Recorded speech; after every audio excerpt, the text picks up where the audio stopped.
Hey, movie fans, and welcome back to another episode of the Uncharted Media Podcast. This is episode 69, my dudes. Now, last week we did our favorite movie duos. This week we go with our favorite TV duos, which is fitting because we had quite a bit of TV this past weekend with the Super Bowl. Josh, did you have a chance to watch the Super Bowl? I did not. I was working a show actually, so I've been go? My match went fine. Say no more. Yes, that was one of those like, hi, yes, I accept my payment, but I'm gonna go home now. Hot dog and a handshake. It's a consistent place to work, and like I always work with the guys I know, so it's always a lot of fun. And it's a lucha crowd, so they're all here. It's like, do you know what I mean when I say a lucha crowd? Yeah, like okay. Is it kind of like the same crowds that you would get for a California show? Yeah, basically. So they all know what's going on, but they're all really into it. Awesome. How you doing tonight? I'm awake and alive. I've drank a lot of water, and I'm chilling. We're ready to talk about some movie stuff because a lot of cool stuff dropped. We're loaded this week, not just in terms of stuff for the discussion, but also just news topics. Like we almost had to cut some stuff out, but that's not what the show's about. Yeah. I did see. I know I texted you earlier in the week about seeing Zombieland 2 Double Tap. Yes. Which was pristine. I think you and I both were in agreement that like it's weird. It's a weird thing because I like the second one better, but it wouldn't be as good if you didn't have the first one. It builds on the first one well. It very well, and I love the little tidbit in the in the credits at the end. Yes. So Heather has not seen it, so let's not say what the end credits are. But yes, it is close to one of my favorite end credits ever. Yes. Oh, absolutely. I like that the characters are but aren't in the same spot we left them. Oh yeah, absolutely. They definitely grown as individuals. They have, and it's very interesting to watch. Have you heard? I'm sure you have. A movie with Brad Pitt called, I think it's pronounced Ad Astra. Ad Astra. Ad Astra. Sorry, I'm not good with names. So, but yes, did you ever get a chance to watch it? I did not hear great things about it, so I kind of stayed away. Yeah, so I watched that this afternoon, and it was okay. I mean, I heard more than anything, it was just kind of very dry and a little dull. Here's the thing: it's a space movie, and you're allowed to have dull space movies. We saw Apollo 18. Yeah, exactly. Yeah, well, and I think the things that I liked about it are what some people wouldn't like about it, which is that it's very based in if, with our current technology, we were able to go from planet to planet or whatever. So it's not like, let's go to hyperspeed. That's, it's a lot of like, okay, well, it's going to take a few months to get there kind of thing. So it's not really aliens. It's not real like interstellar kind of stuff. It's a guy who's it's at its core an emotional story about a son dealing with the fact that his father left and didn't care.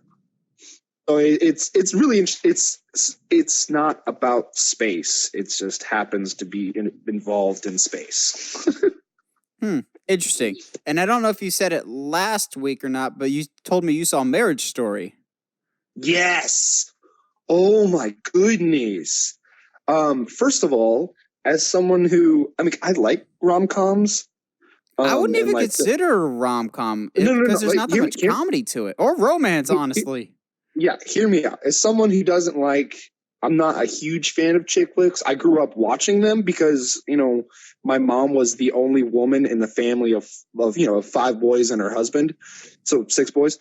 Who'd you forget? So, yeah, exactly. So like movie nights were always like, all right, Mom, what do you want to watch? Because you watch our nonsense all the time. So like those were always the times I saw chick flicks and like rom-coms. But this, like you said, does not feel that way, and I think you and I talked about it briefly, and it just feels like you're watching someone else's story play out in front of you that eventually somehow emotionally becomes your story as well. It is uncomfortably realistic. It doesn't feel like a movie. It just feels like a camera's following around true events.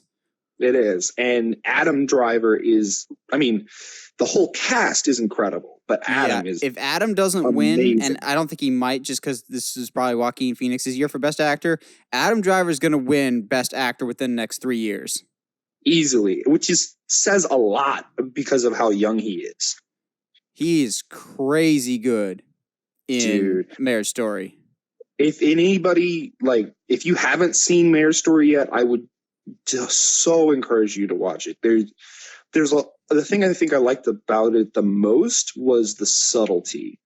Yes. Just like the director wasn't afraid to do a shot and just let it be there. Like I don't know how else to say it because without saying any certain scenes, but I think I discussed a scene with you specifically that they could have easily had music playing over it, or they could have had some kind of inner dialogue play, but they just let the scene happen and that's it. But then you feel the emotion because there's nothing else distracting you from what's actually happening.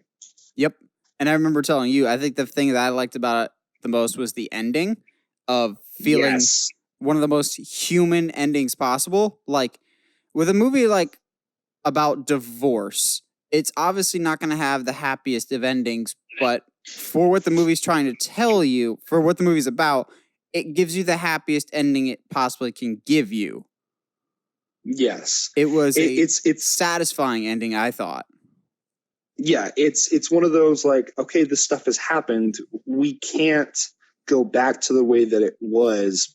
Yeah, Pandora's box has been opened. We can't close it again, but we can live with the consequences. Exactly. Out of sheer curiosity, I don't know if you've seen it on Netflix, but there's a Doom movie on Netflix. There's a what? There is a Doom movie. Doom Annihilation? On Netflix. Yes. Tell me you didn't. I watched it. Oh my goodness, this movie is terrible. They can't all be winners. You told me to see Hellboy. True. But it's hard to be worse than the 90s Doom. Oh no. And it's worse. And it's not even because it's not it's very well shot. The CGI is okay. The costuming is okay, but the characters are not likable. Nothing is going for it at all. It's not good. Oh man, it's one of those movies that you start to watch and then just kind of start making fun of as you watch it. I'm not gonna lie, I also sat through a very unfortunate film not too long ago. I won't say the movie's bad, but I will give the movie the distinction that I don't normally give, and I actually had to think about this, of this movie would be 1,000 times better if it didn't have the single most boring, unemotionally connective, I can't connect with this main character at all because he's just that bland of an actor, a movie called 21. What? That sounds familiar. Who's the lead actor? It's based on a true story of Kevin Spacey plays this college professor at MIT who basically recruits a whole bunch of his genius students to count cards at casinos. Oh, yes. I've heard it's been, oh man, that's that's been out a while, but yeah. Yeah, it was on Netflix. The movie itself was really, really good. Kind of like a discount Ocean's 11. The problem is the main actor named Jim Sterling, who was the main guy from Across the Universe and nothing else, was so bland and uninteresting, so vanilla, that I just could not get behind him. I feel that. And not I hate you, like a Scott Pilgrim versus the World type character. You know my feelings on that. But more just you are Plank from Ed, Edd n Eddy. I feel nothing. Yeah, I feel more for Plank than I would for him then. Plank, you can build emotion too. Yes. Well, look at us watching movies and are you watching any TV shows right now? I'm 2 episodes into The Witcher. I like it. I just haven't gotten around to finishing it yet. Fair enough. I think in the coming weeks, after a couple more paychecks, I might get Shudder and see what they've got. Oh, okay. Which I've for heard those good of you things that about don't know, Shudder. Shudder is is like the horror equivalent of Netflix. Basically, it's like $6 a month or something, and it's all like horror titles. And they've got some good original stuff too, as well as old horror stuff. Yeah. I know you're good about this, but I am not. Watch Witcher all the way through. Just even if there's it's just a matter of finding the time. Even for if there's some things. Yeah. Well, I've talked to some people about it, and they're like, "Oh, there was something I didn't like, so I stopped watching it." I was like, "Okay." Like, because there was a little bit of time there that I was trying to put certain events together in my head, but eventually it all comes together. So I'm like, okay, cool. No, I like the 2 episodes that I've seen so far. It's just carving out the time to watch it. Yeah, because they're not short episodes at all. Oh no, not at all. Which is not good. Unlike I like Super Bowl commercials. No, not at all. Which is kind of weird because we had an odd mix. We had like 30-second commercials, and then we had a commercial that told you to go online for a bigger commercial with the Mulan trailer, which is just super weird to me. Even though the Mulan trailer was incredible. Yes, that being said, I get why Disney was just like, okay, we can either spend $5 million on a 30-second spot or 4 times as much on a 2-minute spot. Yeah, which I get that. But yeah, let's open with that Mulan trailer because this is supposedly the final trailer. Now, I have some thoughts about the movie as a whole that I'll talk about at the end of this. Let's just say I don't think this is the final trailer, and real-world events may have shifted this movie a little bit, but I'll talk about that in a little bit. I can see that. I loved this trailer. It does, but doesn't feel like Mulan. Like it feels like an epic in all senses of the word. I would agree. And, I was already hyped for this movie, and the trailer on its own is incredible. Upon second viewing, I started seeing, my little kung fu movie cliches. There's a time where she kicks an arrow. Yes, I don't know she if does. You saw that. While mounting a horse. Oh, dude. I popped so hard for it. I was like, yes, let's go. Oh, I'm excited. Yeah, but I agree. Like, it feels like an epic. And whatever song's playing in that trailer, I couldn't quite place it. It sounds familiar, but it doesn't sound like something from the animated film, but it feels like something new. I don't know, but like the score is so far I've been very impressed with. My only complaint with this, like the full trailer that we got online, was they have an extended shot of them like training, and I kind of was hoping that, like in the first trailer, we got the instrumental version of Reflections. I was hoping we'd get an instrumental version of I'll Make a Man Out of You, but I think they'll make us wait until the movie actually comes out to see it in theaters because they know how much we want to see that, or at least how much I want to see that. I would agree. I think the only thing I'm still unsure about, even though I love the aspect of it, is the witch. See, I'm not actually concerned about it. My biggest concern is the actress playing Mulan. Will she have the acting chops? Because so far in all the trailers, everyone else seems strong except for her. Fair. Although in the trailer, they are keeping all of her emotional moments out of the trailer. Yes. One moment that I really liked was when they realized she's gone, and she's like, the invaders will kill her. Our people will kill her if they find out who she is. Yeah, absolutely. It's which is something that touches. Which is not something that wasn't said in the original animated film, but I didn't feel like it needed to be said, but at the same time, her dad saying it has a lot more weight than just letting the audience figure it out. Also, maybe it's just because I haven't seen the original Mulan in a while, but I like the added element that her dad used to be a war hero, not just a soldier, but an actual war hero, which adds the Yes. pressure of, okay, you used to be somebody. Now you have to come back and fight. Well, he can't anymore. Now his daughter has a reputation to live up to. Yeah. Oh, absolutely. Now, I said it earlier. I would not be surprised if this ends up not being the final trailer, even though they're saying it is, because I would not be surprised in the slightest if this movie gets pushed back a few months due to some real world circumstances. So what I mean by that is this movie's supposed to come out March 27th, worldwide that same day, which is about 2 months away, give or take. The problem is this film, a big part of its push, and it's like, for lack of a better term, gimmick for what's going to do well at the box office is the international market, specifically the Chinese market, which right now, we don't like to talk about real world politics and real world situations too much in the movie bubble, but this is one of those times that it bleeds into it. With the coronavirus in China and everyone's more or less in lockdown, they've shut down movie theaters and a lot of extracurricular activities that people, for their own safety, can't go to the box office, and that's actually has already started to take effect in for other movies in the box office.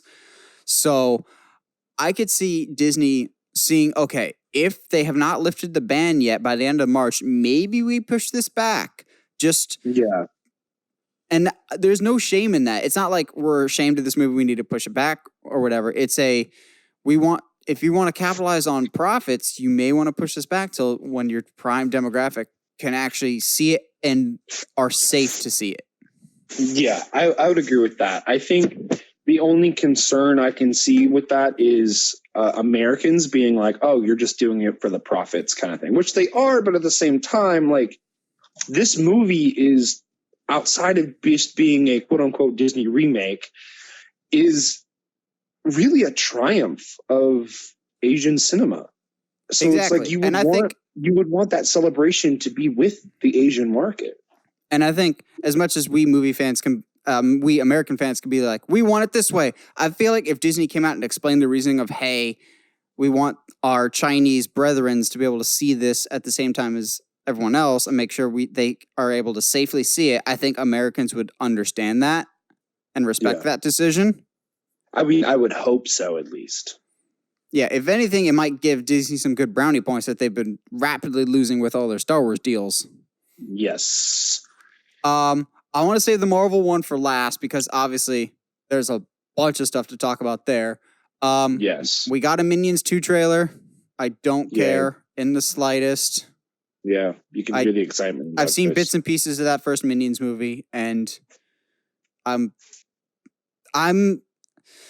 problem is the Despicable Me franchise is like an accelerated version of the Lego franchise. Of that first one was something so clever and original, and then the more they came out with, the more it diluted the franchise. Yeah. Did you ever see the second Despicable Me? Yeah, the second one's not bad. I don't mind it. I enjoy the crap out of it. I think the humor is a little bit more adult than it is in the first one. Yeah, I don't think it's nearly as good as the first one, but maybe it's just because we go to Universal all the time, or this will be the 5th film in the franchise. I'm kind of getting a little burnt out by Despicable Me. Yeah, I mean, I was done with Minions almost by the second movie. But as characters, I don't think there's a lot you can do. There's still a lot of gas left in the tank, I think, box office wise for the characters. So I think it helps that they'll have Gru this time around. That was one of the big things that was missing from the first Minions movie. You want to talk Fast and Furious? I mean, it looks cool. I don't have enough knowledge and history with the series to know how big of a deal it is that Hal's coming back.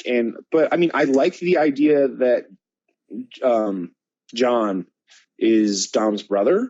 Which somebody posted on Facebook, so I immediately had to comment they're just like, I can't really buy John Cena as Vin Diesel's brother. And I was like, well, I can, because they both hate The Rock and have struggles with acting. Oh. Pew, pew, pew, pew. And both of them are much better voice actors. Yes. But I will say, I'm not digging Cena here. I don't think he's seen as a great actor, but he's at least entertaining.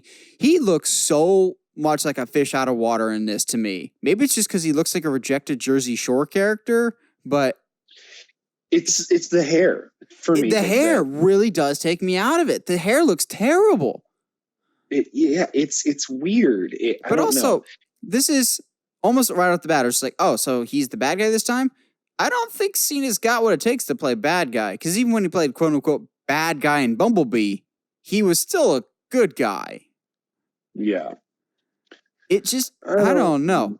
It doesn't really do it for me. And then they had a trailer, like an actual full-length trailer, a couple days before the Super Bowl spot that I actually was 50-50 on. I actually really liked the first half when they're talking to that kid that, again, I know nothing about Fast and Furious. I don't know if that's actually Dom's kid or what. But I'm just thinking something's going to happen to that kid. Because in all the posters and everything we've seen so far, it's just that cross that he gives to the kid. But no kid anywhere. So whether that kid gets taken or is killed off, something happens. That actually seemed like there's an emotional core to it. And then the whole second half of the trailer was just, here's cars going across a cliff by something being attached to the front of the car. Yeah, but are you surprised? I'm surprised we haven't gone to space yet. Yeah, that Fast is still X. It's very, don't give them any ideas. Stop. You know it's coming. Yeah. And it also, it's only a matter of time, maybe even the next one, where we get the Cena Rock face-off. And like an actual WrestleMania match where we want a certain matchup, Fast and Furious will shoehorn in Vin Diesel just because and make it a triple threat. Well, yeah. That's normally how that works. But it's going to be really difficult to shoot that given that they can't all be in the same place at the same time or else they'll kill each other. Yeah. But yeah, I think it's hard to talk about this because neither of us really care about Fast and Furious. My first and only Fast and Furious movie I've seen so far is Hobbs and Shaw, which I thoroughly enjoyed. Yeah, I'm not really... Yeah, I don't really care.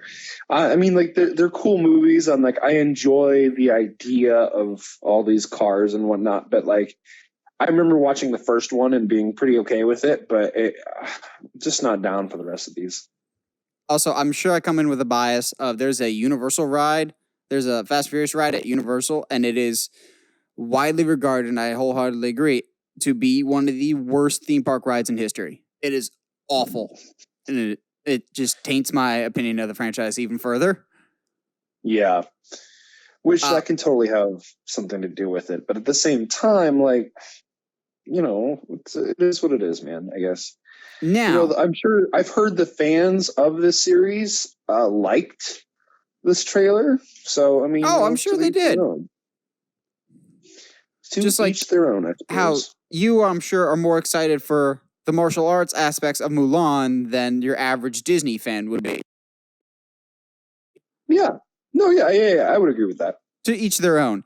Now, something that is pretty universally loved at this point is the Marvel properties. And I'm going to be honest, I did not expect this spot that we got in the Super Bowl, advertising not one, but 3 of their upcoming Disney Plus shows with Falcon Winter Soldier, WandaVision, and the Loki series.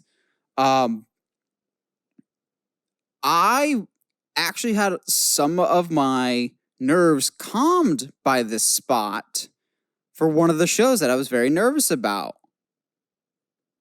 Which show is that? WandaVision. Yeah. I've been very critical about WandaVision. I thought it's a dumb name. Having a sitcom angle is going to be weird. I'm not going to lie. WandaVision was the part of that spot that stood out to me the most. And maybe it's because it has the most Easter eggs of what could be in store. Yeah. But also the big moment, of course, the blink and you miss it. She's wearing the Scarlet Witch costume.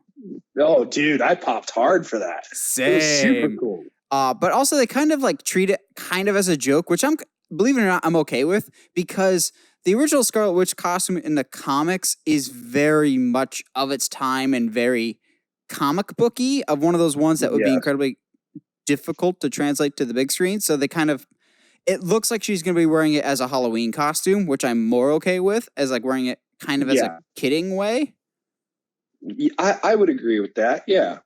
Yeah, it's going to be interesting because I get the feel of uh, like an Elseworld kind of sitcom story thing going on.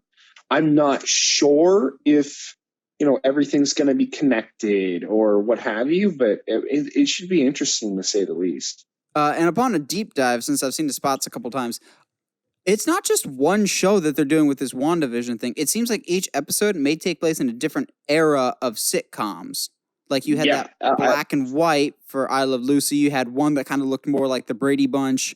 You had one that looked more like Roseanne. Like the different eras of sitcoms. So I thought that was interesting. There's also a lot to just be blink and you miss it details of, wait a second, one of these shots, she's super pregnant. Yeah. Which is interesting. There's 2 cribs. You don't think? I think this is House of M teasing. No way. I think by the end of WandaVision, her brain is going to be fractured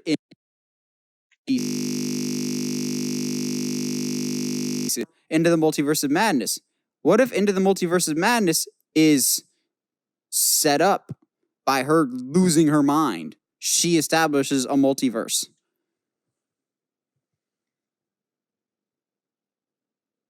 Huh.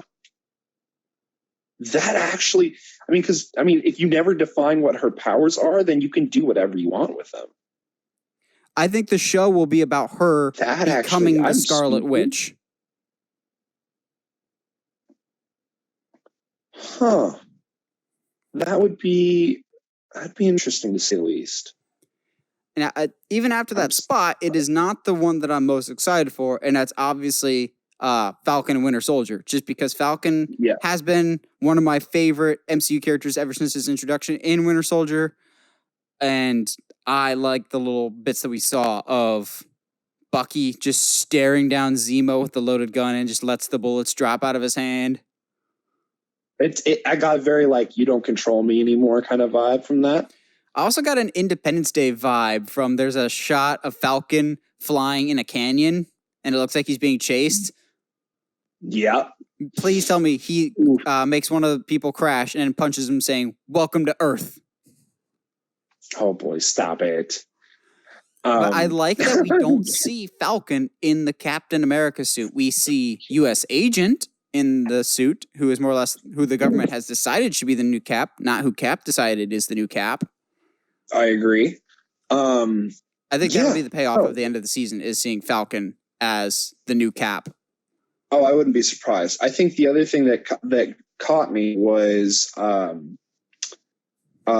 don't know what Loki is about, but for some reason having him sit in a chair saying he's going to burn everything to the ground was all I needed. I've looked into it. So the little logo that's on his prison jacket is from a time force agency or somebody that deals with time travel. So it could be people trying to stop Loki in his time traveling. I can see that because since Endgame, we don't know if that technically means that he's alive or not. Yep. And I don't know. I think I saw somewhere that this is supposed to be a limited series. So it's not supposed to go on forever. So I think they have a clear end goal of where this is going to be.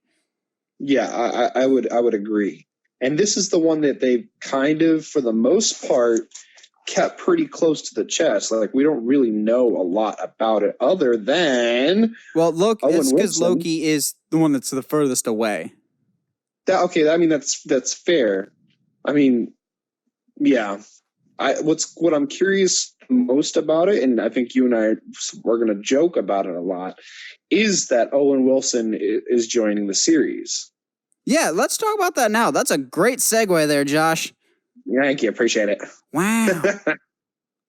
Wow. Let's get our wows out of the way now, guys. Wow.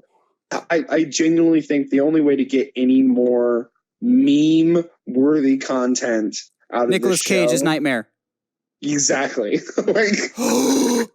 No. In the Loki series, we get Nicolas Cage back as Ghost Rider. Oh, don't you tempt me. Don't you put that in my head. I said at some point I think he's going to join the MCU. I do know that I've heard him saying that he wants to direct a Ghost Rider movie and not be in it.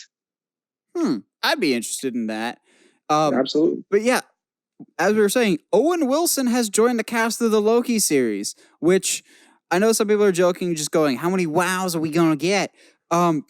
Let's not forget here, guys, and I mean this with full sincerity, Owen Wilson is a really good actor. Both comedic, mainly known for comedic, but he's also done a lot of great dramatic stuff, too. Absolutely. So I'll be curious, to say the least, of what his character he's playing, what, everything revolves around him on that. But, it'll be interesting, to say the least. It was not a name that I was expecting to join the MCU anytime soon. But when I saw it, I got excited. I was just like, I'd like to see Owen Wilson in more stuff. I like seeing Owen Wilson in things. Yeah, he's that kind of personality that he's enjoyable to see on screen. Exactly. I'm curious, has Owen Wilson ever gone evil? Or is he like too likable? I don't think he's ever been evil. But I also don't think he's ever really been in the kind of movie that has a quote unquote evil character. If this was 20 years ago, he could have been Thor. I would have hated every second of that. But yeah. I don't think so. Because I don't know. Maybe it's just me. When I read Thor growing up, I always kind of pictured Thor as kind of a airheaded meathead. I can see that. And if Owen Wilson bulked up, he's already got like the long blonde hair, and kind of his character often is that, oh wow, okay, yeah, let's just do that. Kind of flighty, innocent brain. And anybody can bulk up, really.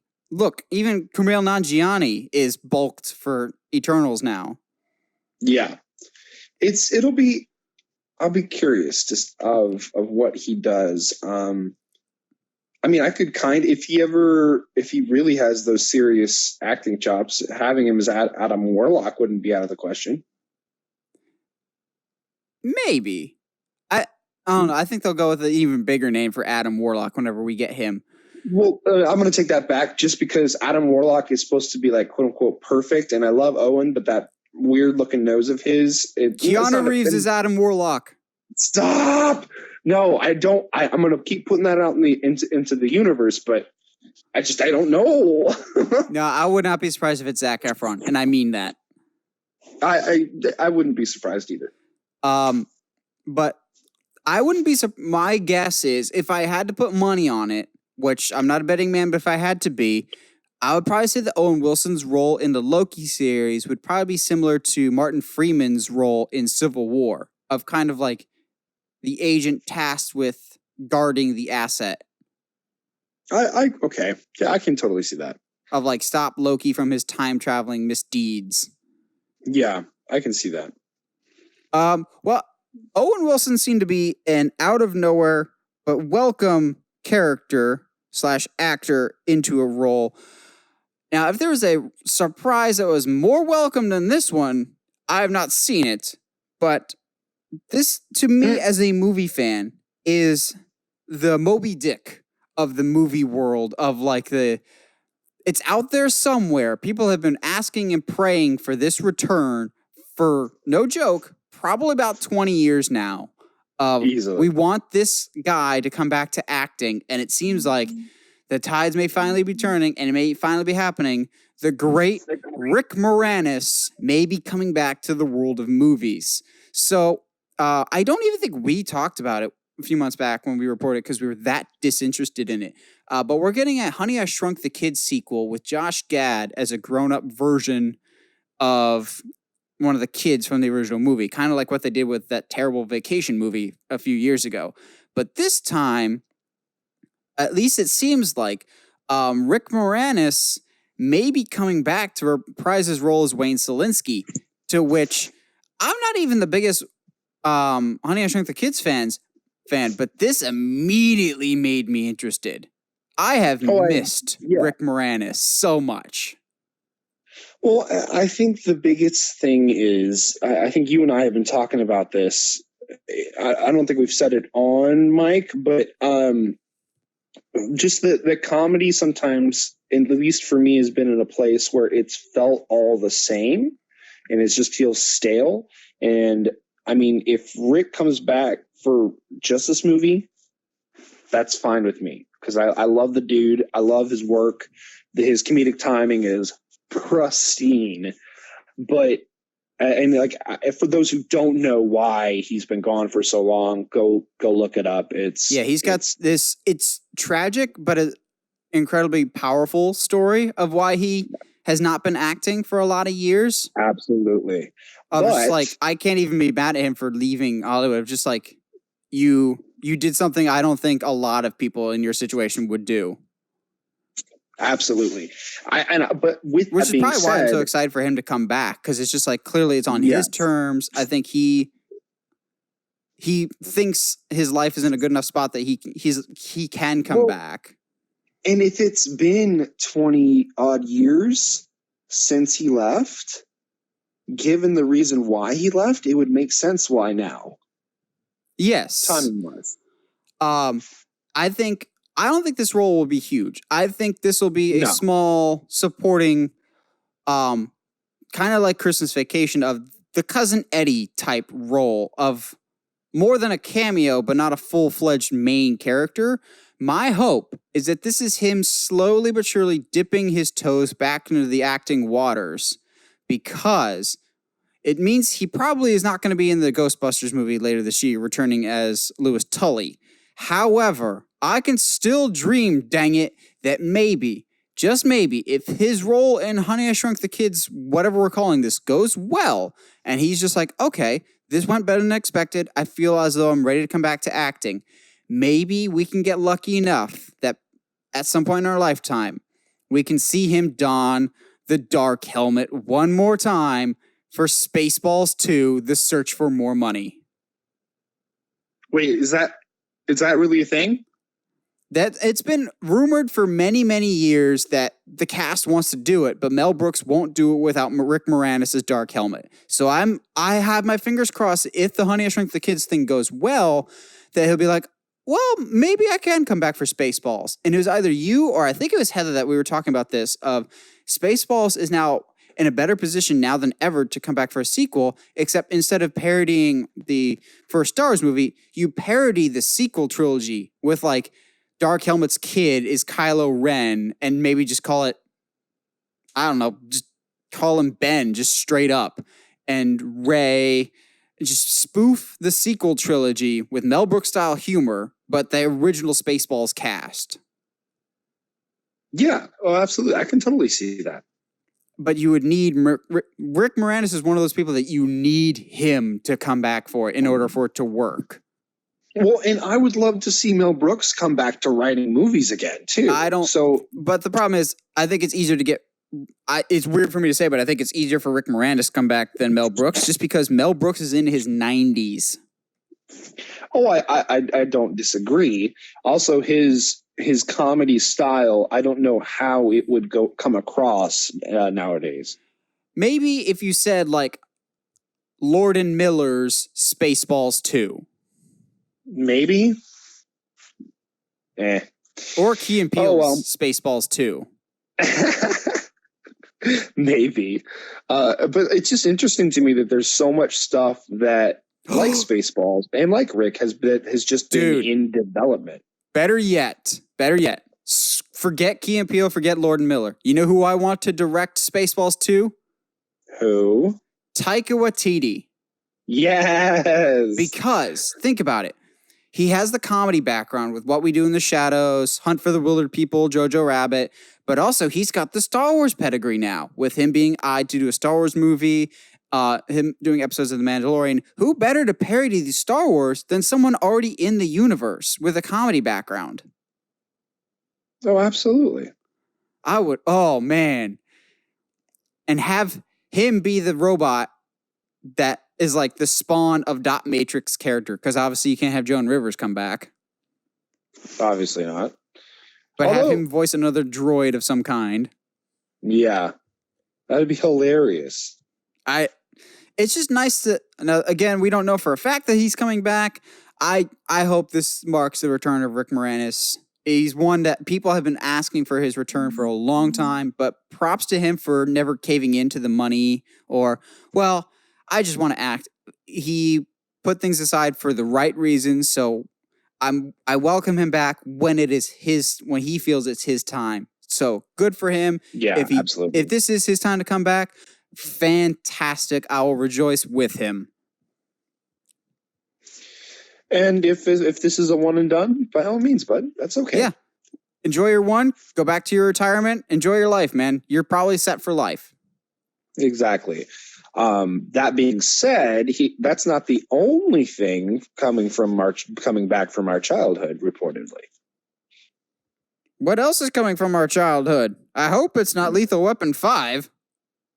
I mean, that was from my childhood. I don't know what you're talking about. You had a weird childhood, man. I mean, have you met me? Unfortunately. I mean, dude, why not at this point? You know what I mean? Like, well, I can think of a couple reasons why not to do a Lethal Weapon 5, which apparently is in the works. One of them is reasons? old, and one of them is crazy. And one of them is Joe Pesci. Okay, I'm not Which is understanding both. because yeah, like that, like all of that hasn't changed. Like since the original series, you know, like Danny Glover was old back then. Mel Gibson was crazy back then. But now Pesci he's was a different kind of crazy. I mean, fair enough. He's also jacked out of his mind. Yeah, he's fueled by the hatred of others. That and steroids. But anyway, I mean, the problem is with the Lethal Weapon, that's an action franchise. Bad Boys capitalized on it while at least one of their stars was mobile enough with Will Smith. It's up to debate with Martin Lawrence. But the thing is, Danny Glover is much older than Will Smith. He was in Jumanji purposely as an old guy. And they don't have Danny Glover himself do most of the action scenes. I genuinely don't think this movie's going to happen. I mean, if it doesn't, it doesn't. I'm not like, I won't lie to you. Like, I'm not indifferent, but if it happens, I'm going to go see it. Well, of course you are. But if it doesn't happen, I'm not going to go be like, oh, how dare you, Hollywood, you ripped the dreams out from under me. I mean, the Lethal Weapon sequels did that all by themselves. I mean, up until the one with Jet Li. Anyway. But I think the big issue with it, though, has to be the Mel Gibson thing of, yes, let's not ignore what he's done. He's done some good movies as a director over the past few years with like Hacksaw Ridge and stuff, but his reputation is still, it precedes him, and to have any studio be like, yes, that's our leading actor right now. It's kind of like the reverse Tim Tebow effect of you're going to have this whole media swarm around your movie for better or for worse, except Tebow was like more of a positive influence than Mel Gibson. Yeah. But it's no matter what you do with that individual, you're going to have this swarm of media attention just going, we're monitoring every single move. If anything is a hair out of place, we're going to cry foul. And I can see that. I mean, I've been the adamant guy in the corner going, well, I understand he's a bad guy, but I like his acting. I don't know if you've ever seen Get the Gringo or Bloodfather.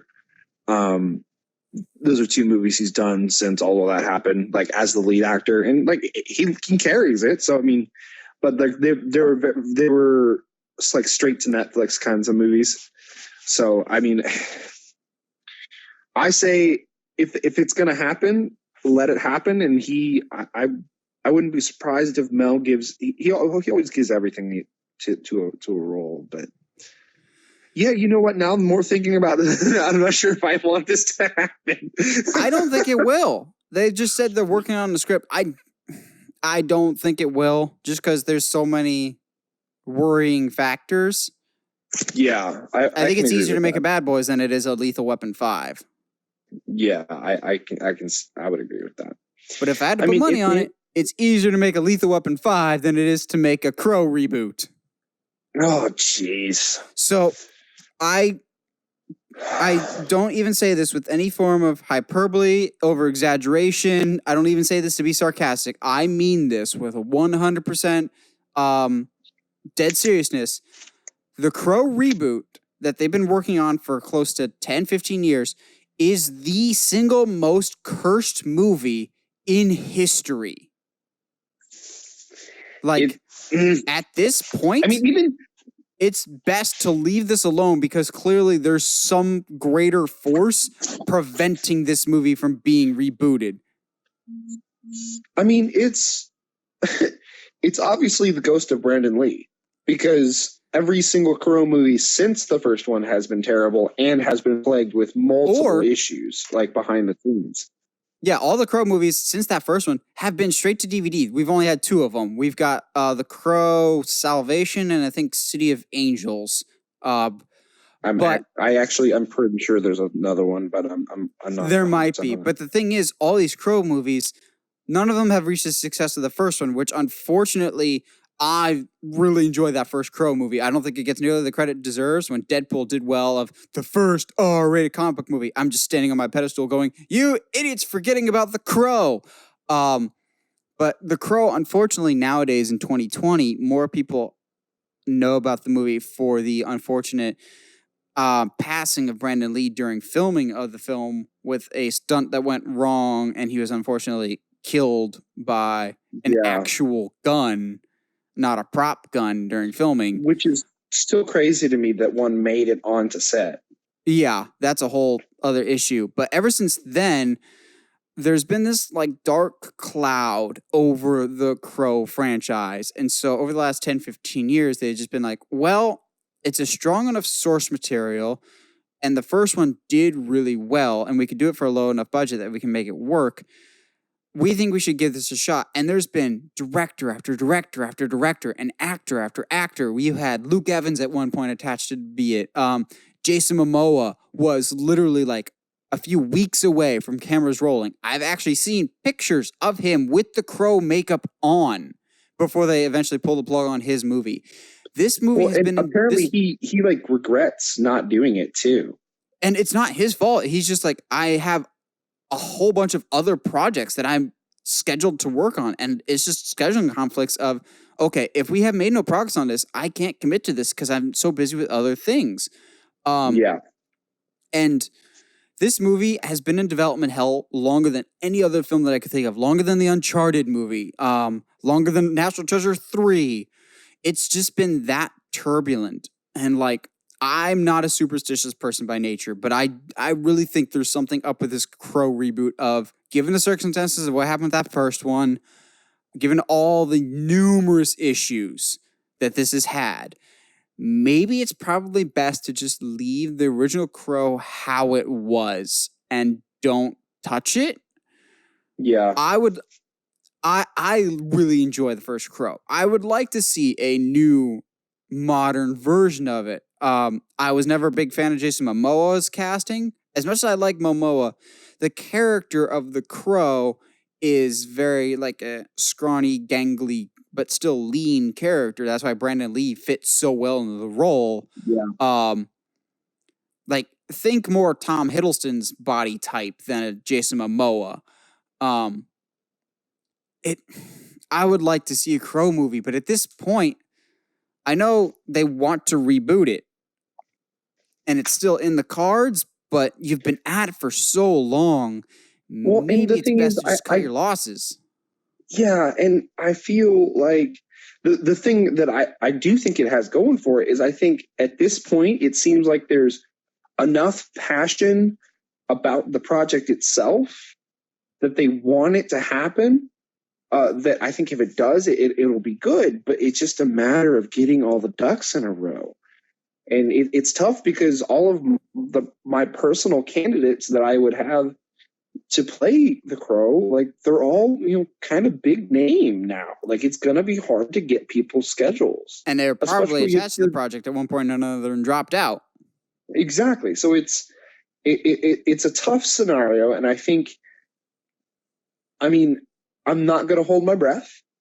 Again, I think with any of these rumors, I think you and I are the same person. I'm gonna wait until I see a trailer.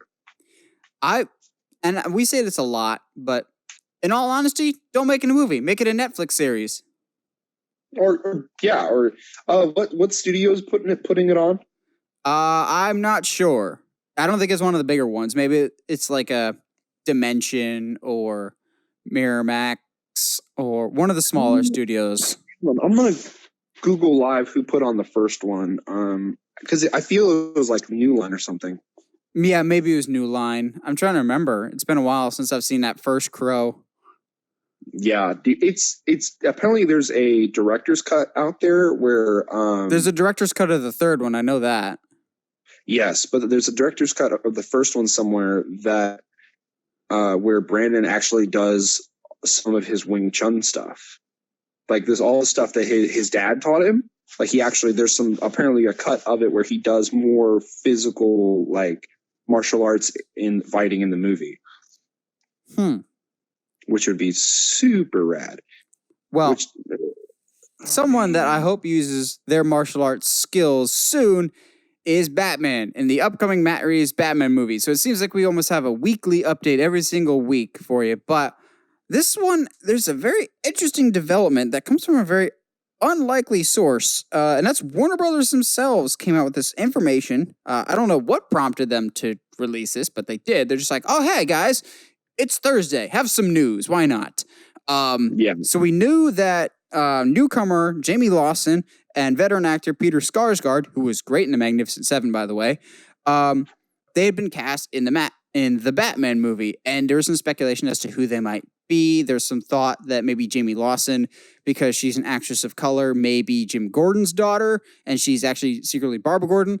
Well, that turns out not to be the case, because not only is she, but also Peter Skaarsgard, both of them are completely new characters to the Batman mythos, not based on any comic book character. They're completely new characters, but I think that reveals a lot about the world that this Batman movie inhabits. So we have Jayme Lawson's character is going to be a Gotham mayoral candidate by the name Bella Real, which is interesting because she seems kind of young to be running for mayor, but we need to know the greater context for me. But the one that stands out more is Peter Skaarsgard's character will be the Gotham City District Attorney Gil Colson, not Harvey Dent. So this further illustrates this whole point of this is very much Batman year one or year two. Not all of Batman's villains or his world is established yet, and I like seeing this. I don't think Gordon will be commissioner yet. He's probably still stuck at lieutenant, if anything. Yeah, I wouldn't be surprised. It's going to be interesting.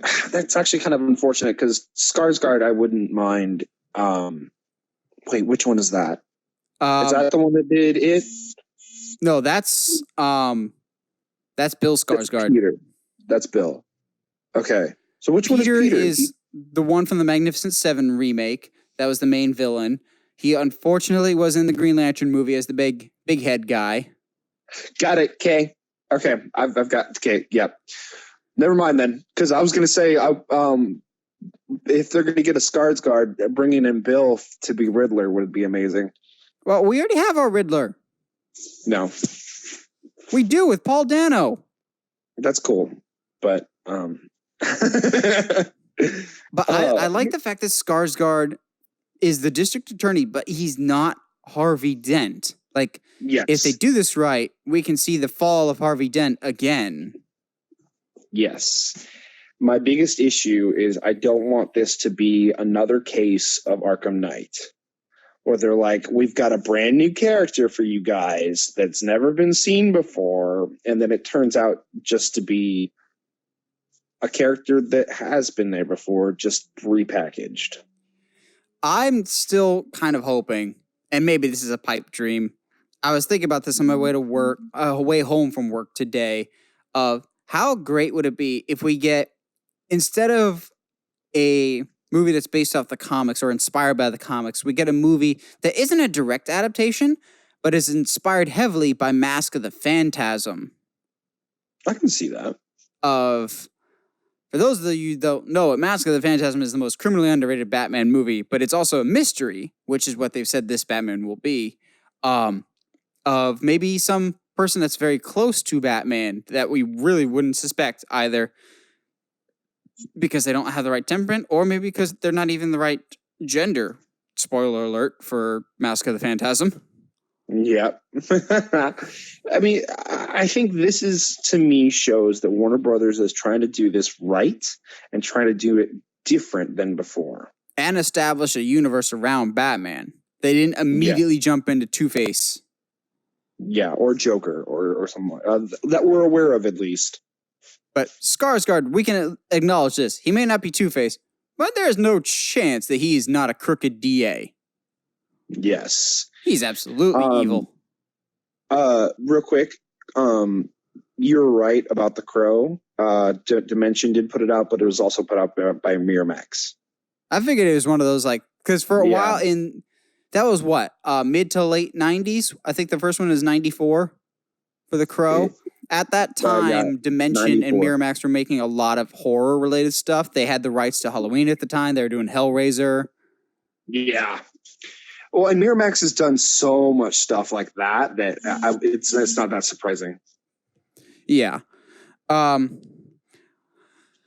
let's transition now to our main discussion. Josh, you got a sponsor for us this week before we get into our main discussion? Let's do...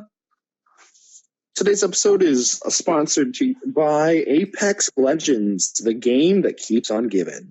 They just released season 4 for the game, and they didn't really tell anybody anything really about it, and so we're all just like finding out new stuff. It's great.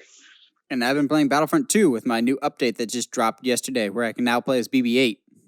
Yay! I have heard, even not just from you, that the new update has really like made the game actually playable. Yeah, if you guys have not played Battlefront 2 since launch, I was right there with you. I quit after about a month. Go back and play it. It's one of the best Star Wars games ever made now. It really is.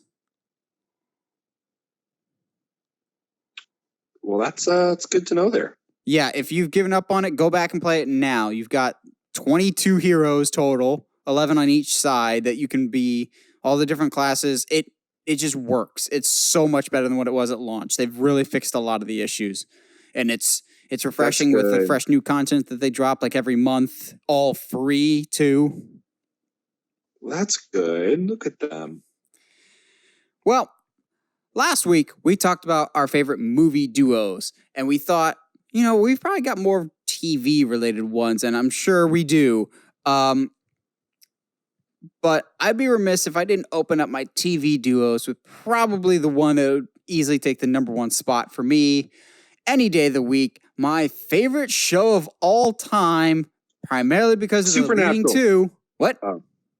Supernatural, right? I don't even acknowledge CW exists. What is it, Nathan? What is it? Psych with Sean and Gus. Black and tan. I didn't even know that you liked Psych. Man, this is news to me. Uh-huh. It's not like I'm only going to get NBC's Peacock for 1 week and 1 week only to watch the second Psych movie or anything. Yeah. Which actually, as much as I put Sean and Gus on this list of my favorite TV duos, I could easily put an honorable mention for Lassie and Jules just the same, because they're also... The nice thing about Psych is the rest of the cast is so well-rounded and they fill out the rest of the show incredibly well that you can pair up anybody and it would still work really well. Oh, yeah, like Lassie and Sean. Lassie and Sean, Chief and Lassie, Jules Sean and his dad. Yeah. It's just, so what is it about, I'm assuming they'd probably be on your list. What is it about Sean and Gus that you would put them on your list, Josh? I think it's the same thing that makes the show work so well is that at its core, it's about two best friends who have decided to decided to use Sean's unique abilities to their advantage. It is literally just a Sherlock Holmes copy, with one of them being super, super smart and super observant, and the other one being in medicine, and talks about their adventures. To me, with the thing with Sean and Gus is, it is one of the most believable and organic chemistries of any TV pairing. Like, they never feel phoned in. They always feel very natural. Like, James Roday and Dule Hill, the actors playing the roles, felt like they were actually best friends and felt like they were just two kids stuck in grown men's bodies.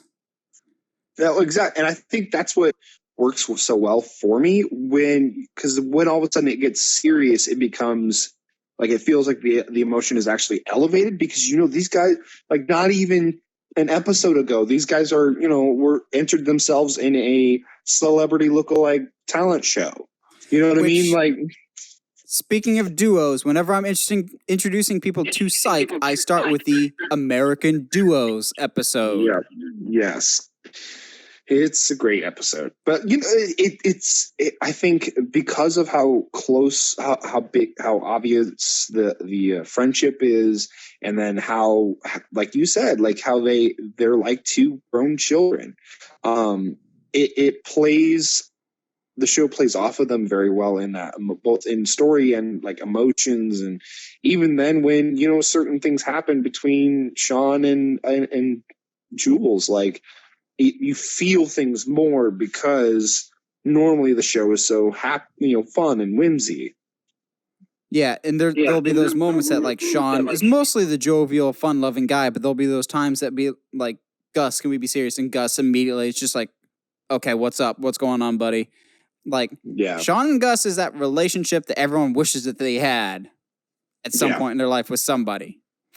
Absolutely. Not as much, though, as much as I love Sean and Gus, there's clearly a precursor to their character types of the ultimate bromance, a guy love, if you will. Guy love, it's two guys. Oh, man. Don't pretend like we don't know every single word of guy love. And don't pretend like I haven't tried Appletinis because of this show. No. We had such good momentum, and then he had to go and admit that. Bro, it's because I am JD. Yeah. I'm fine with settling for Turk then, in which case. Yep. If you don't know what we're talking about Scrubs. And obviously. The best duo, in my opinion, with JD and Turk. Which, we've had this discussion before, but we have a buddy of ours that we're not going to say who it is, but he's definitely the Todd. Oh, gosh. Jeez, man.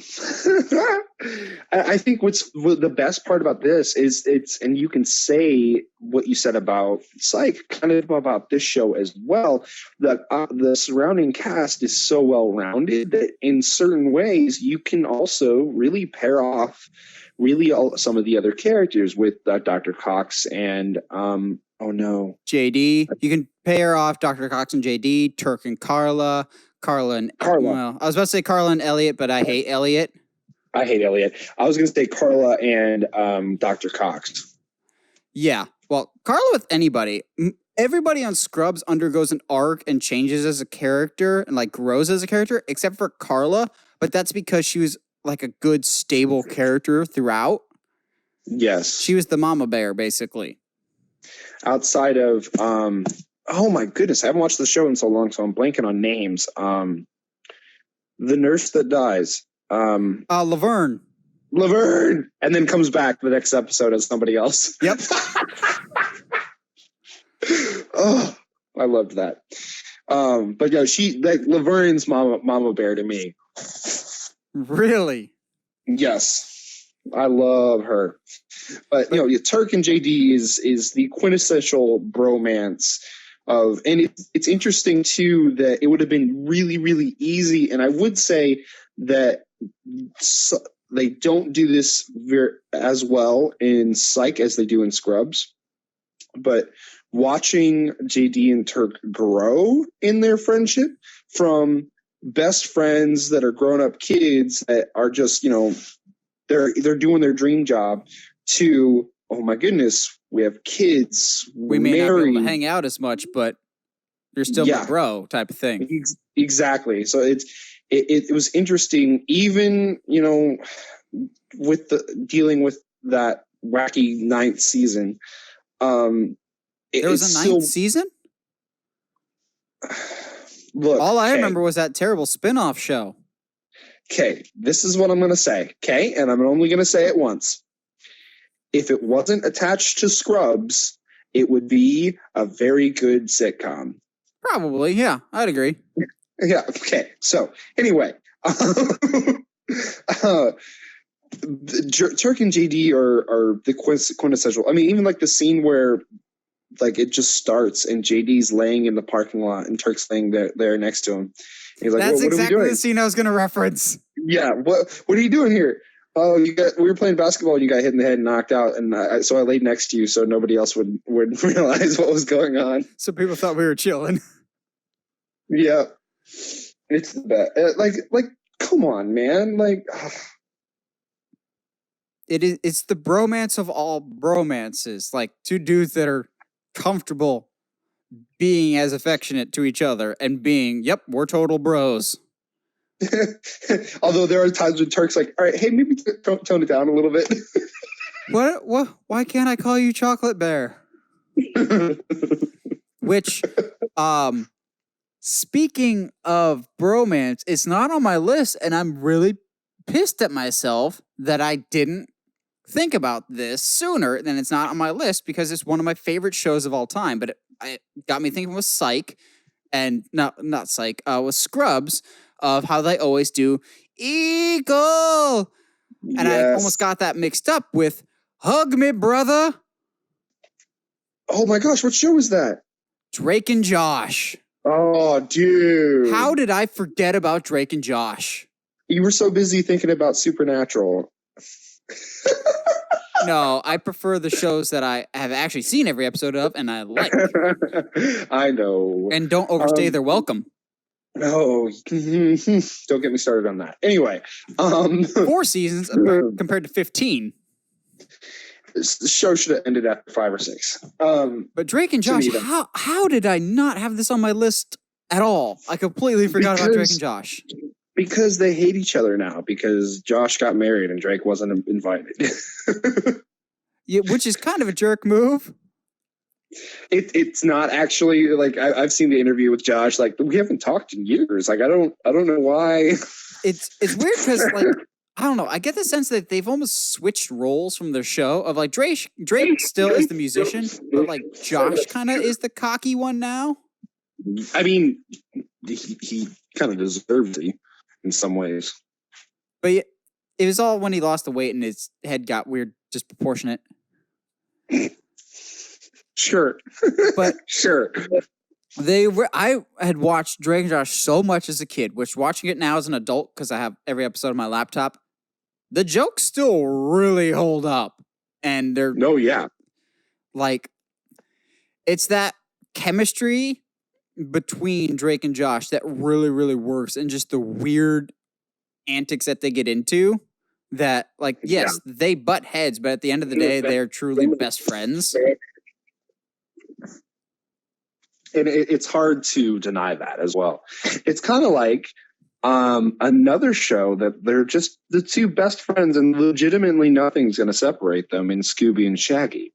I was thinking you might go into Scooby and Shaggy. I mean, why not, man? Like somebody else we talked about last week, this is one of the people that will cross over in both the movie and the TV universe. Mm-hmm. I don't know about you, Josh, but I judge my Scooby-Doo shows on 2 things. Animation quality and Scooby and Shaggy. Yeah, absolutely. I think it's funny to me that a pup named Scooby-Doo, but I love what's new Scooby-Doo. What's interesting, to me is like the shows of the older ones that are not as well animated per se. They're they come across as like a better show. Well, I They're more like What's New Scooby-Doo because it had that feel of the old with just updated animation. Yeah, that's fair. But also, I think the earlier Scooby-Doos had an easier time because they didn't have 40 years of material to worry about repeating themselves with. Also true. But that relationship between Scooby and Shaggy is legitimately, as basic as you can get, in that it's a boy and his dog, and it's so easy to relate to whether you've had a dog or not. But you're just like, hey, they're best friends, and they literally legitimately never leave each other's sides. And what I've always liked about Scooby-Doo, and it's always like the one consistent thing, is they can be terrified, but as soon as one of them is in danger, the other one becomes like Rambo, and it's just like, nothing will stop me from getting my friend back. Like, if something happens, you're like, uh-oh, you done goofed. You messed with the wrong person. Which is why. I like that it's not just like if something happens to Shaggy, Scooby becomes brave, but it's like if something happens to Scooby, Shaggy's just like, no, I will fight Kimbo Slice if I have to. I might be afraid, but anything for Scooby. I think it's why I'm so excited about. I'm actually excited about the new animated movie because it goes back. It's that relationship from the beginning. Yeah, the filmmakers seem to get that, and I like the live action Scooby-Doo that we talked about last week had its own issues, but at the core, they got Scooby and Shaggy right. They understood that that's the whole crux of Scooby-Doo. The rest of the gang kind of comes around later, but it starts with Scooby and Shaggy. Shaggy adopting Scooby. It's essentially just about them, and that's why it works. That's why, in fact, if any time that the show gets spun off and some characters get cut, it's always Scooby and Shaggy that stay. That's why they had their own show for a little bit. Yeah. Which Shaggy had a red shirt and jeans for some reason. Don't ask questions. Just accept it. I try not to. But another duo, believe it or not, that crossed paths with Scooby and Shaggy on numerous occasions. Next up, Batman and Robin. I can't believe that was a segue we unintentionally did. That's great. Oh, believe me, dude. That was perfectly intentional. Oh, my goodness. That was good. But more specifically, the Batman and Robin that actually crossed over with Scooby and Shaggy, the 60s Batman and Robin, because we're talking about TV. And obviously, if you're talking about duos, you have to talk about the dynamic duo of Batman and Robin. More specifically, Adam West and Burt Ward. I watched this version of Batman so much as a kid on TV Land that I didn't even realize until many years down the road that it's supposed to be a joke. Yeah, dude. Like, I just saw it as a show of just like, this is a superhero show. This is just a show. I didn't get as a kid that this was supposed to be cheesy and bad. Yeah, it was the whole point. But in the defense of everyone, is just like, I don't get why it was like that back then, because that was what Batman comics were in the 60s. Yeah. It was a lot of, hey, Robin, let's go surfing for the day with Superman. It was just like that, man. That's what you do. That's the thing. But I mean, it's Adam West too, so it's prime comedy. They're one of the most iconic duos of all time, and it's that show, that specific version of Batman, holds a very special place, not just in my heart as a Batman fan, but also just in TV history. That's a very iconic series. It's hard not to talk about best TV duos without talking about one of the biggest duos of all time. You've got your dynamic duo, even though we're not going to talk about it today. You've got your Mulder and Scully's from X-Files. You've got somebody else that we'll talk about later from another well-regarded show. you've got these iconic duos, and it's hard not to talk about, or at least give mention to, the original Batman and Robin. They were so successful, in fact, that even up until a few years ago, they were still making animated movies with those voice actors. Yeah, absolutely. It's incredible that the fan base was so behind that as well. Completely agree. Now, Batman is often regarded as the world's greatest detective. Well, those claims could absolutely be disputed. That's the word I'm looking for. By the actual world's greatest detective, Sherlock Holmes, and his trusty sidekick Watson. So, oh man, I thought you were going to talk about Supernatural. Dang, that will not be mentioned at all. Besides the fact that we keep mentioning them between every duo. This is gonna be my gag the whole show. But, of course, I'm talking specifically about the Cumberbatch and Freeman version of Sherlock. Although I will admit to having seen a few episodes of the old school Sherlock Holmes with Jeremy Brett. Yeah? And I don't think... It's okay. It's a little outdated, I think. I think there's a BBC, like outside of Benedict, I think there's another Sherlock Holmes. That's what I'm talking about. Oh, okay. From like the 80s, I think. Yeah, it's okay. It's old school, traditional Sherlock Holmes. I prefer my Sherlocks to be Benedict. Oh, okay.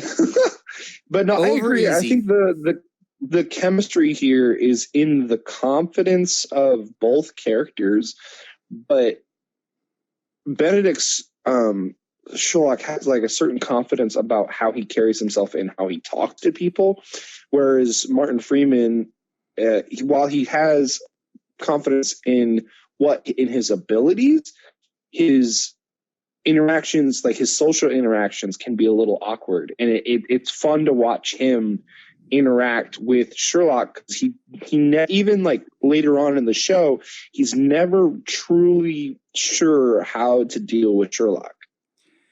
I like that when we first meet them, they're kind of feeling each other out. They don't really know what to make of each other, but by the end, they're genuinely brothers. But also, as the show progresses, the characters, they don't change, but they peel back certain layers that you see of them. Of like Sherlock, when you first meet him, he seems like this cold, calculating, emotionally distant, but genius character that things don't really register for him. But as the show progresses, you kind of see that when people talk down about him or just like say snide comments, he does hear them and it does get to him. He just hides it away. Like he pretends he doesn't feel, but he still does. And Watson, on the other hand, so many times with Sherlock Holmes stories, Watson is just there to dump exposition or just be there to explain things to the audience. I appreciate how great of lengths they went to in the Sherlock and Watson dynamic to make Watson feel necessary in the Sherlock show. He's not just there to dumb down Sherlock's logic for the audience. He's actually there to contribute. He is the steady hand for Sherlock on more than one occasion. He's needed. It's not just Sherlock and Watson. It's an actual pairing. It's a duo. It's a team. Yeah. And to the point where even in the last episode of the series, like Sherlock's on his own for a little bit, if I remember right, and it feels a little weird. Yes, like they split off a couple times, and like Sherlock tries to pair with not Mary, Molly, who is not a character from the stories, but it was one of the best additions to the Sherlock mythology. I really like the character of Molly, the coroner. Yeah, and it doesn't feel the same. Yes, but like Sherlock seems to be this cold, distant one. He's just like, I don't have friends except for one. Just showing the power of them as a unit. And I can't think of anybody else that would have been better suited for that role than Benedict Cumberbatch and Martin Freeman. they're such a great pairing, and I just find it so ironic that they always end up in projects together, whether that be The Hobbit or now they're both in the MCU. Yeah, I'm just waiting for them to cross paths. Oh, I cannot wait for Doctor Strange to meet Martin Freeman's character. I'm still mad that before Robert Downey Jr. died, we didn't get a no crap Sherlock joke. Yeah, that's really such a wasted opportunity. But it is what it is. But speaking of jokes, we've got to talk about one of the best modern comedic duos out there. And when you hear comedic duos, probably only one name is coming to mind right now: Key and Peele. They're like it's what's been fun is to see how they've grown from that. But yeah, watching them on that show, and Dave Chappelle has laughed and joked said, like, they basically did everything that the Dave Chappelle show did, but just with both of them. If Dave had somebody else to fire off of, and that's Key and Peele. They are absolutely hilarious, and just like the skits that they put together are unlike anything else. I feel like at times we don't give them credit as comedians for how smart some of the writing is. Their skits are so diverse, and still almost all of them knock it out of the park. But in order for something to be funny, you have to understand your source material. And I always feel like with all their skits, they understand their material and what would make it funny. Yeah, everything's intentional. It's not like maybe they accidentally came across jokes or something, but like it feels like they knew what they were going for. They know what each skit is about. It's very, very intentional comedic writing. They know what's funny and what's not. But they also have just such a natural chemistry, even when they're playing so against their normal types, whatever that may be, because both of them are such chameleons in their show that they could play anything. But no matter what roles they're playing, they always play off each other so incredibly well. It's unbelievable how good their chemistry is. Yeah, oh, absolutely. What's going to be interesting to me is if, Peele's the one that's making movies now, right? Yes. If I remember right. Yeah. So if Key ever starts making appearances. Yeah, I've wondered that. Granted, he's done that. Peele's only done like horror films. He most recently was in Playing with Fire with John Cena. Blah. Yeah. But before that, he was in The Predator. They did a movie together called Keanu. Oh, yeah, but that was just an extravagant skit that they wanted to do. Yeah, basically. If they're going to if any of their sketches deserve to be turned into a movie, it's got to be Substitute Teacher.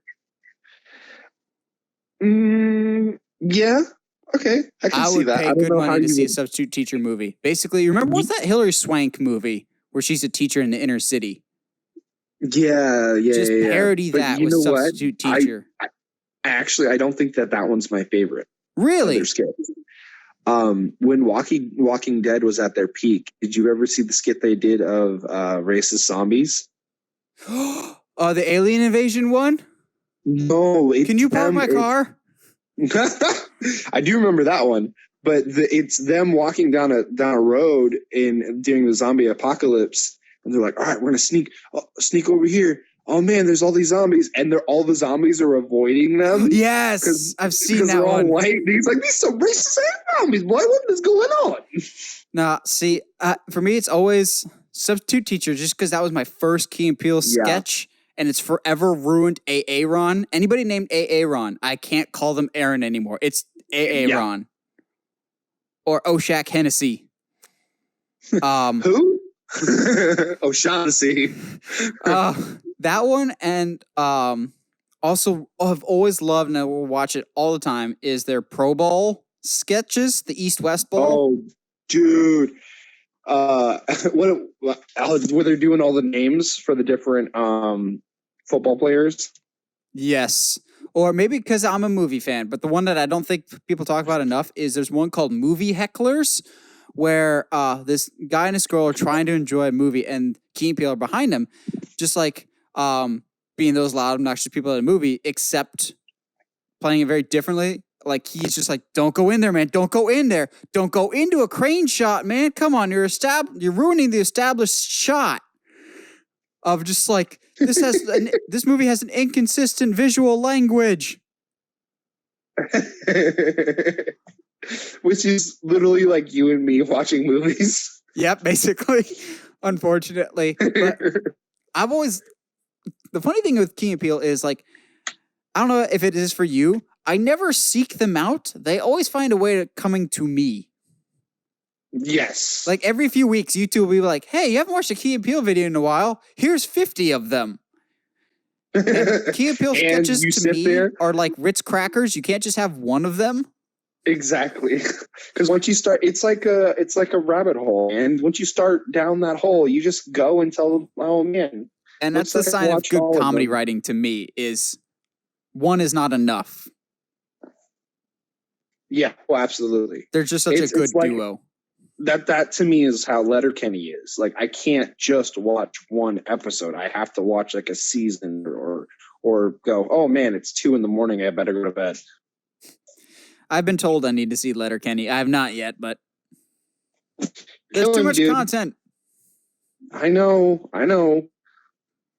But the sooner you see it, the more I can start giving you jokes, and I think you and I will throw the phrases around quite a bit. Alrighty then. I was gonna do a Supernatural reference, but I have none at my disposal. That's okay. I mean, we'll just have to open the gate back open at season 5 and just let everything we got captured. Anyway, let's talk about Walt and Jesse. Well, I don't know how much you could talk about Walt and Jesse, because, okay, is it that you haven't seen it, Breaking Bad, or is it that you have seen it but you didn't like it? I have seen it and I didn't like it. Okay. I couldn't remember if it was you hadn't seen it or what. However, I do understand why they are on this list. Yes, because this is one of the duos I was talking about earlier of, you've got Batman and Robin for TV, you've got Mulder and Scully, but I would think the modern equivalent of a big duo is Walt and Jesse. You very rarely see one without the other. Yeah, oh, absolutely. And I think it's interesting that the dynamic is different from all of the other ones on this list, in that it is like teacher and student in a very much accurate way, but even in, not just in the school, but in like the meth business. But at some point, it never feels like Jesse truly outgrows his teacher. Which I'm trying to remember, because it's been so long. Does Walt come to Jesse, or did Jesse come to Walt? I don't remember at all. Because that could really change things. Because if Jesse came to Walt, that's huge, because Jesse's the one that eventually wants to get out as soon as he realizes what Walt becomes. Yes. Which, so I don't know, dude. I always liked the character of Jesse more than I liked Walt, just because you knew what Walt's endgame was, so to speak, whereas Jesse, you still had that little sliver of hope of maybe he can get himself out of this. Yeah. Maybe he can turn things around. And Jesse always felt to me like he was just a product of a bad town. He was looking for a way out, and this is what he thought it was the answer. But then also there's one moment in particular in the show that, like, if you had any form of you cared more about Walt than Jesse, that immediately gets changed when you find out what happened to Jesse's girlfriend. Mm-hmm. In which case you're just like, oh, nope, Jesse better win at the end of this type of thing. Yeah, absolutely. But a pairing that I know for a fact both of us have seen and we can freely discuss, a recent addition, includes a character that, I'll be honest, I loathed with a fiery passion when he was first introduced into Netflix's hit series Stranger Things. Steve Harrington. I hated Steve so much. Oh, dude, I think that's the best part, is you're supposed to despise him. And then out of nowhere, about midway through the season, all of a sudden him and Dustin become best friends. And like... you just like start to love him. Dude, like, I will always, first of all, I always praise that show in general for how it treats its characters, but the way that they took Steve, who in the first half of the first season is the most unlikable character I have ever met. And then for me, yes, because he's that high school like douchey guy, and I can't stand those kinds of people. I loathe those kinds of people. And he comes off as kind of a misogynist as well, and that like really makes me mad as well. But he like the flip of the switch where he becomes Mama Steve. I love his line. It's just like, I was a bad boyfriend, but it turns out I was a pretty good mom. And I think their relationship takes another level. It goes to another level in the beginning of season 2 when he's like, Henderson, you're back. And that's like season 3 at the ice cream shop. Dude, that's to me when I knew I was gonna like season 3. Yes. You hang out with little kids? Yeah. How many are there?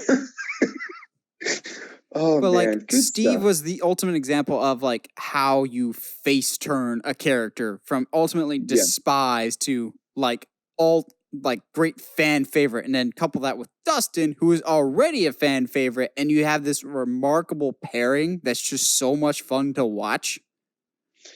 I think the most sweet moment for me is when he's teaching Dustin how to take care of his hair. Yep. That was end of season. I think it's season 1. Yeah, I think that might have been season 1 because that ended with the dance, I think. Yes. And he goes and he's got his hair all up and whatnot. And he's all by himself. Yes. Oh, man. Oh, that was good. To me, and I understand it's the end of the season, so it's going to be nice and sweet and have that feel-good moment right before the big reveal. But to me, that's like the pinnacle. And even still, between the 3 seasons, I feel like that's still the pinnacle moment between him and Steve. Very true. Now, I have one more that I hadn't told Josh ahead of time just because I always like to surprise him with one more. Is it Supernatural? No. Never will be, ever. And also, this wasn't on my list for a while, but I was just like, there's something that I haven't really given enough credit to the show as of late, considering how often we rave about it.